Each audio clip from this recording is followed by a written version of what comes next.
One of the most important messages Fearless Faith is trying to get out there is to finish strong. It doesn't matter what your age is, God has something for you to do.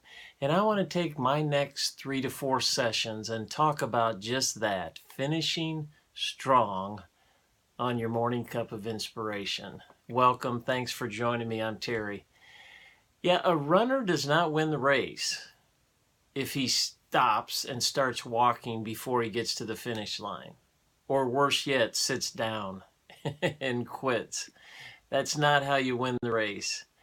And it's the same in our lives. We cannot win the race if we stop, if we slow down, if we walk. God wants us to press forward and do our best and run as fast as we can across that finish line. One of the things that I think is key in finishing strong is never get too comfortable. Never think you can do things on your own. We always need to rely on God. When we think we've got it, that's when we set ourselves up to fail. I'm reminded of the story in 2 Chronicles, I think it's the 14th to the 16th chapter. King Asa, he was a great king. He obeyed God. He did what he was supposed to do. God honored him.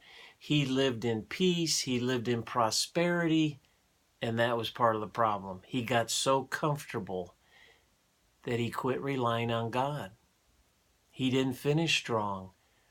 When enemies came to attack him, rather than go to God and ask God to help, he went to the Syrians and asked the Syrians to help him fight the battle against these enemies.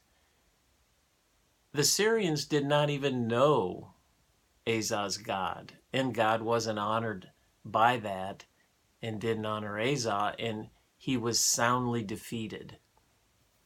Now, instead of Asa asking for forgiveness and acknowledging, God, I'm so sorry, I realize that it's important that I only rely on you, he got mad at God and he turned his back on God and he lived a miserable life the rest of his days.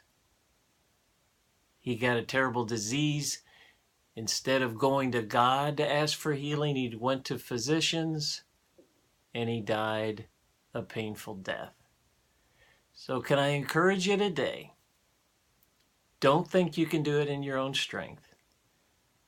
Don't think you're so comfortable, you have so much wisdom that you do not need to rely on God. We always have to have God on our side, relying on him to do whatever we need to do. That will set us up to finish strong. So thanks for joining me today. I hope that was helpful. God bless. We'll see you next time for your morning cup of inspiration.